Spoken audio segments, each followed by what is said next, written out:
Whether you have a brand new knife that hasn't even been taken out of the box and used yet, or a decades old beater, both of these knives deserve to be taken care of. So in this video, we're going to talk about 7 different topics that will ensure that you're brand new or super old, I assure you still has plenty of life left in it, of a blade, perform and feel as best as possible. Here are the topics. I even have notes today. We're gonna first talk about washing. I'm gonna show you my favorite way that I wash the 400 some knives that I have in my collection. We're gonna talk about wiping and drying as you are prepping, different cutting surfaces, what to stay away from, what is ideal, honing out of the box before, during, and after your prep. Sharpening, real quick on sharpening. Don't get intimidated by that. There's ways around it that you don't even have to do it yourself. And then I'm going to discuss some of the do's and don'ts in the sense of what you should or shouldn't do, and you'll get what I mean by my little dance here in a little bit. And then finally, I'm going to talk about storage, different options that are out there to make sure that once you go through all that work while it's sitting in a drawer or just around, that no damage is happening.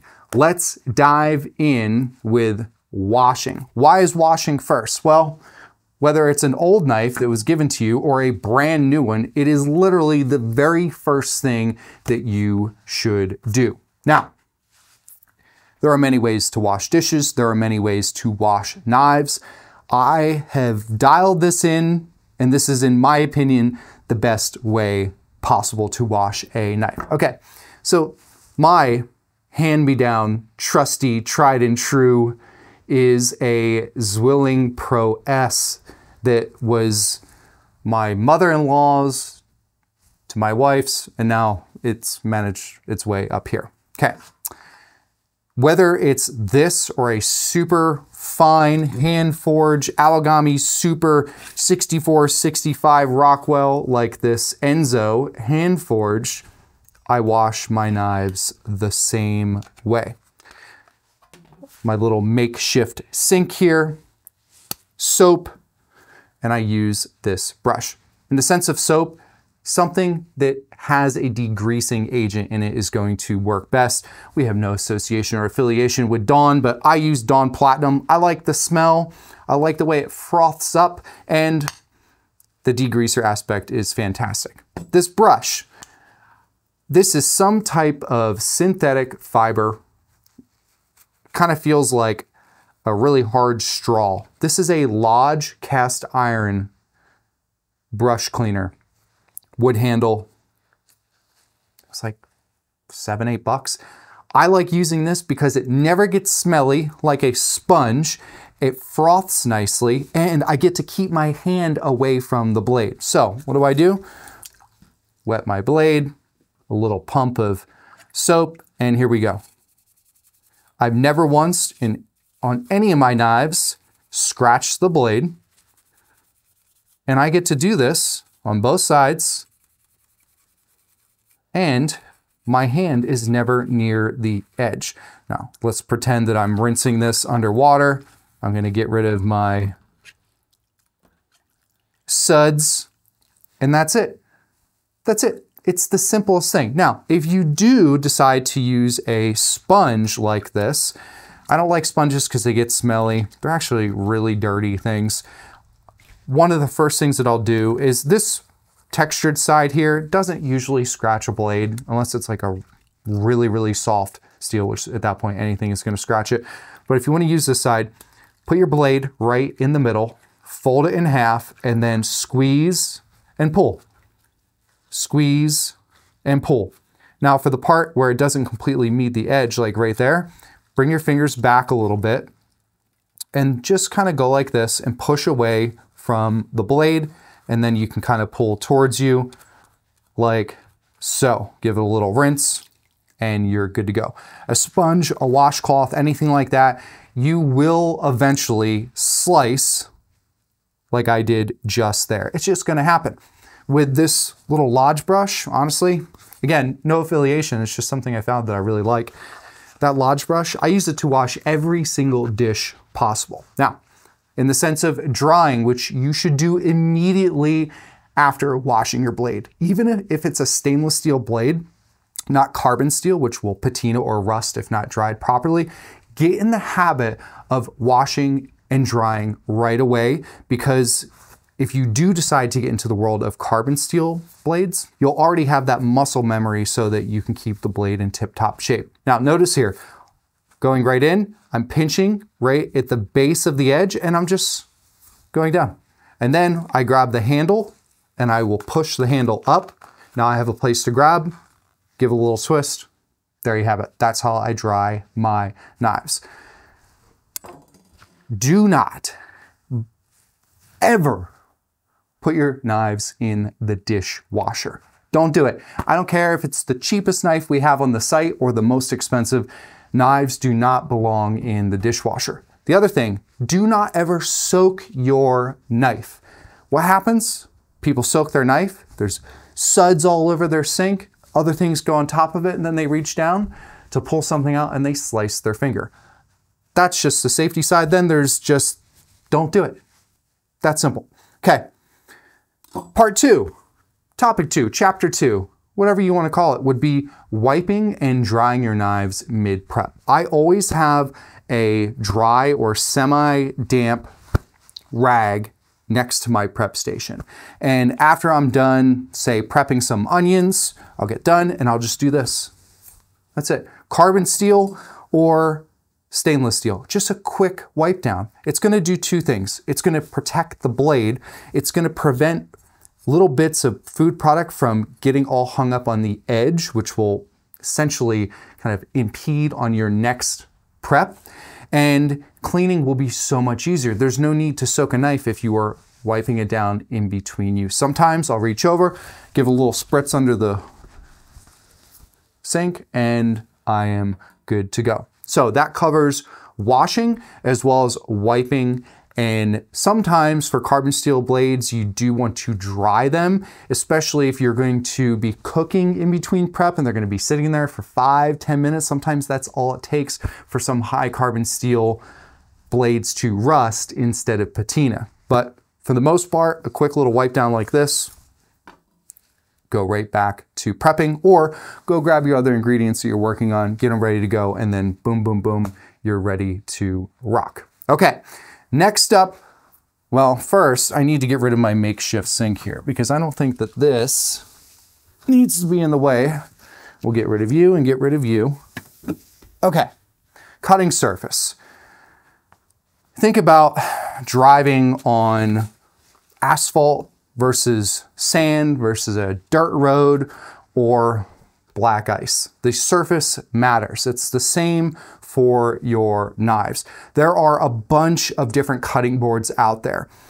Stay away from glass. Please don't use glass cutting boards. They're for like serving a little charcuterie spread or an appetizer. They're not for cutting. And then there's titanium, metal, there's various things that are out there. Just steer clear of them. We have a whole video on cutting boards, which will be linked below. Dive deep, but here's a couple of things that will be very helpful. First of all, think of safety. Stabilize your cutting board. If it doesn't have little footies like this larch board does, you can get these Hasegawa non-slip grippy grips, I call them. That's the super fancy name. You can take a towel, lightly, just a couple spots, give it a little wet, boom, put that down, put your cutting board on. You can also use a couple layers of plastic wrap. I sometimes use 2 of the rubber can opener or jar bottle lid openers. Brain, where are you at? And they'll work. You want to make sure it's stable either way. Now we can get rid of you and you. This is a Hinoki board. This is a super soft wood. It's great for any blade, especially higher Rockwell, finer Japanese blades. This is a Hasegawa Pro PE. PE is polyethylene. It's a type of plastic. This is a softer PE. This is a super soft PE. This is better for slicing. this is good for everyday prep. Now, got to get underneath here to a high density PE board like this. You see these everywhere. Commercial kitchens, they're NSF certified. They're all SANI safe. These are NSF as well. Some wood are, depending on what you're cutting and what country or state and places you live. These are high density. They are very hard on your edge. A German knife with a softer Rockwell, like a Zwilling or a Wüsthof, some of those are going to be fine on this. You're going to be honing it and maintaining it a little bit more often, but it'll be okay. It's Japanese knives with a more acute edge and a higher Rockwell. Stay away from these. If this is all you have, you're going to be okay, but ideally you want to go with one of the synthetic Japanese boards like these that I just showed you, or just stick to wood. Watch the cutting board video. There's a Janka scale. It's all about the hardness. Hinoki, larch, black walnut, maple, they're generally great for almost every knife, but for Japanese knives, go a little softer like the larch or the Hinoki. Hinoki is Japanese cypress, and I gotta tell you, it smells fantastic. When you get it, it's just great. I gotta show you this real quick. This is larch, Canadian larch. This is an end grain, just a beautiful board. And it's got the little grippies on the bottom to stabilize, so you don't need a mat or anything like that. This black walnut, beautiful as well. My autofocus hates it, so let's see how this looks. Yep, super nice. We have a couple of these left on the site, at least when making this video. Okay, so we covered washing, wiping, cutting service. Let's talk about honing. I'm actually gonna bring my larch right up here. I'm gonna show you a couple different ways to hone. Honing does not sharpen your blade. Honing is essentially removing the little speed bumps along the edge of your blade as the burr is bent over, and it straightens it back out and makes for a smoother cutting experience. It's not going to remove steel.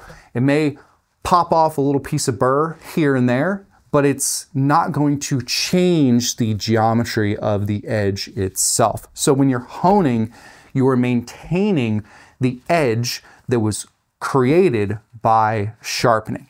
So there's three main, technically four, types of honing options out there. The first is going to be a honing steel.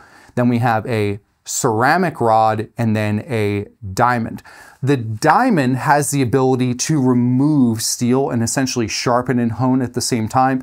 If you are newer to knives, I would not recommend getting started with a diamond rod. Stick with a steel, ceramic, or a leather strop. All three of these will be fantastic options for honing. Now, I have a video on honing, will be linked below, but just to show you real quick, there's a couple different ways. This is how a lot of people feel safer about honing. You're gonna hold your blade roughly a 15 to 20 degree angle, and you're gonna come down like this to the board on each side.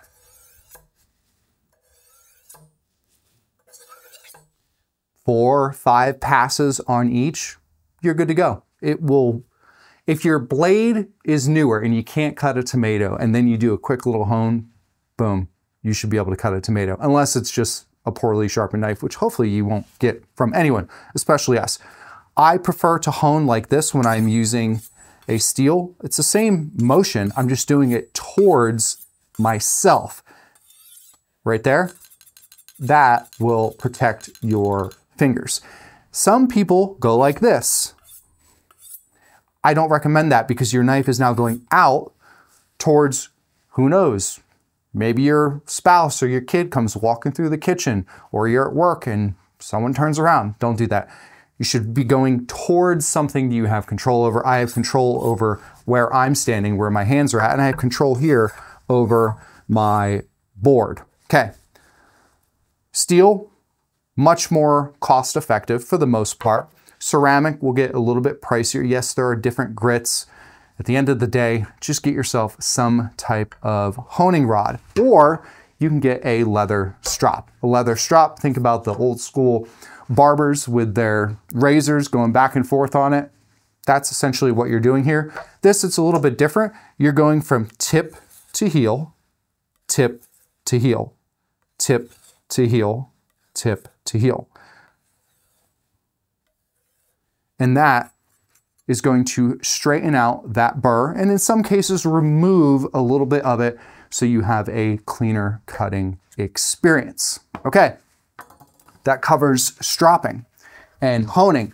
If you have a brand new knife out of the box, wash it and be sure you hone it. You'd be surprised how many really high-end knives, sometimes they just need a little and they're like brand new.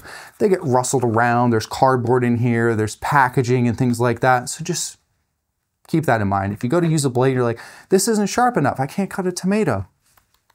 Done. It's quite amazing. Okay, do's and don'ts. Boy, I gotta break up, I'm getting a workout in this video.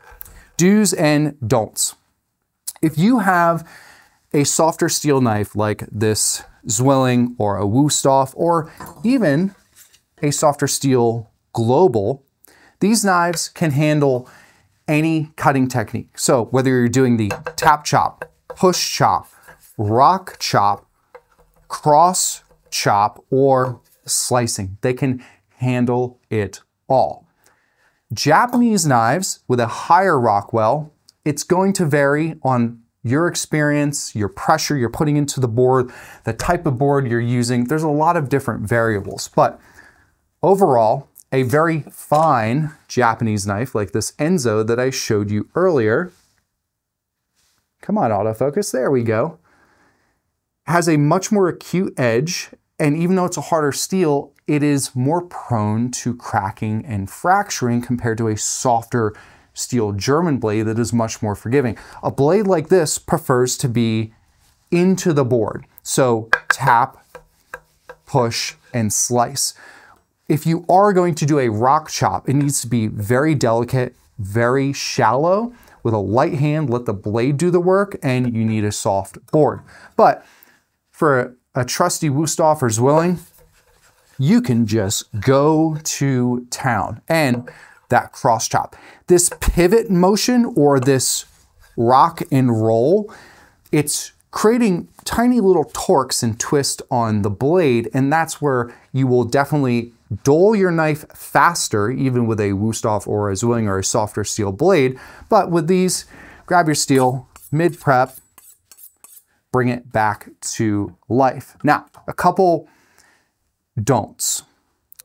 With a softer steel blade like this, scraping, I do it. I'm not gonna lie, I've done it for a very long time. To me, when I'm using a blade like this, it's about efficiency. And if I just wanna push product over and then keep going, boom, boom, boom, boom, boom, reach over, do a couple of these, I'm all set. And then I know that I can sharpen them on my own.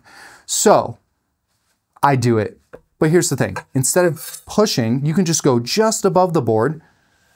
You'll still be able to move product. You can flip it over and use the spine. You can use your hand or a bench scraper. Couple other don'ts.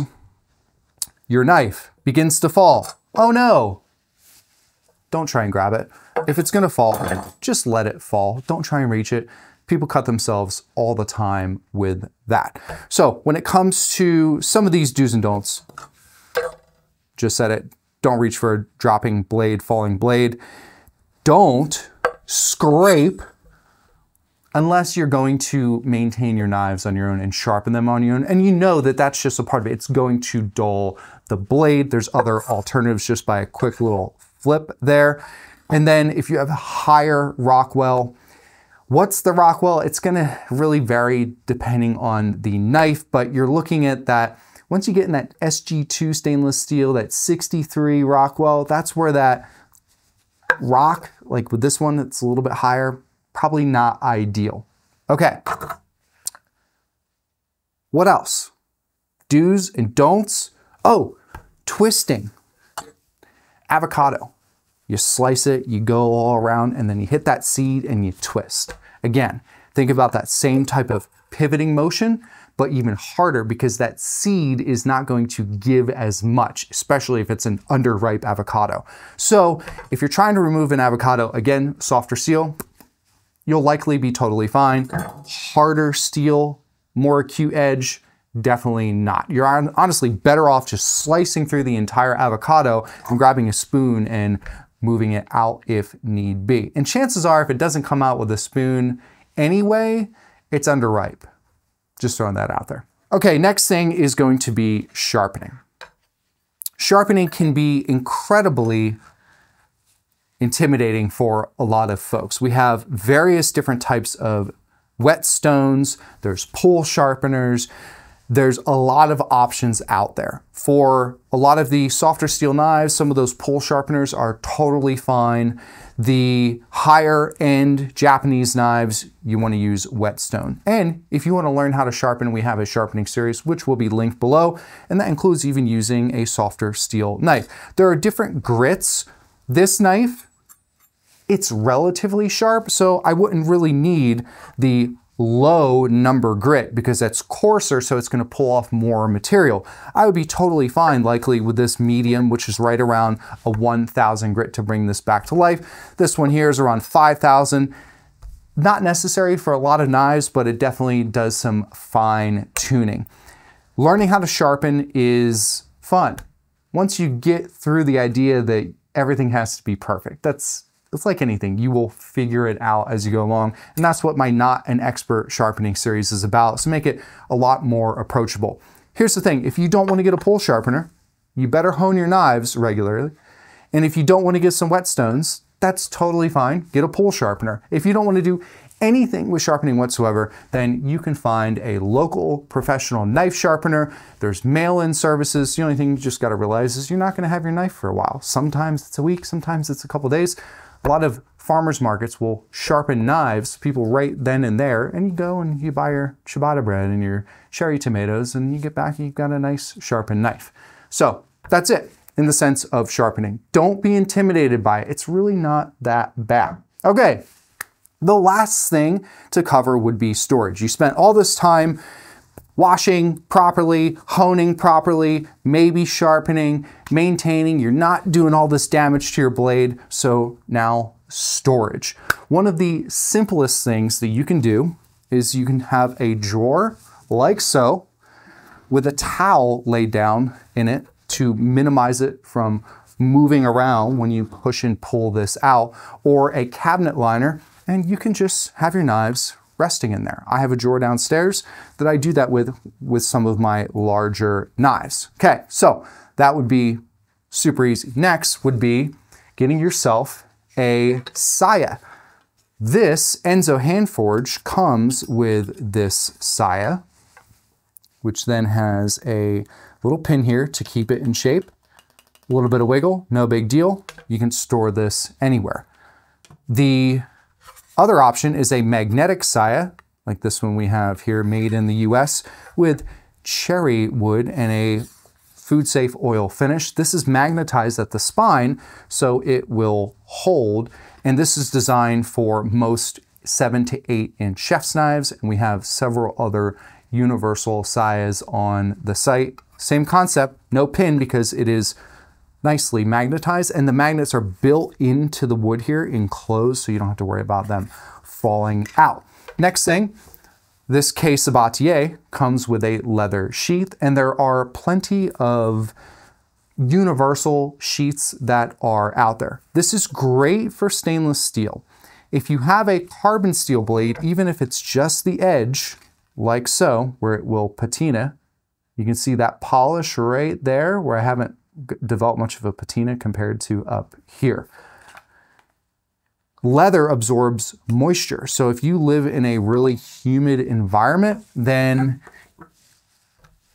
put your blade in there. Could it spot? Yes. If your blade's not totally dry and you put it in the leather, could it spot? Yes. If it's stainless steel, 99.99999% of the time, you're going to be totally fine. And then let's just look around. Here's an option. You can get these magnetic knife bars. Some of them are just metal like this.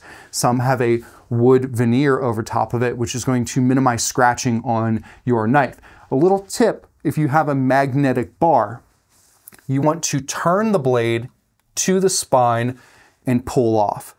And then put it on the same way, but opposite, spine, and then have it come down. If you pull totally flat, depending on how strongly mounted, how strong the magnet is, it may shake your magnet bar and other knives will fall. So again, just give it a little twist like so, and then you can pull it away. Put it back on in the opposite direction. This is a magnetic easel. This is a bit more forgiving because it has the wood veneer over it. Simple. Make sure your knives are totally dry before you put them on any type of magnet, even if it's wood. And then we have just some standard, everyday knife blocks like this, which a lot of sets will come with, but you can also get knife blocks that will fit most of your knives. All right. I think that covers it, folks. Washing. Remember, no dishwasher. Don't let them soak. Dry them immediately. Wipe and dry your blades in between your prep sessions. Cutting surface. You want to go with wood or a softer plastic or even a rubber board, but that opens up a whole other world that's a bit more advanced and more particular for certain types of ingredients and knives.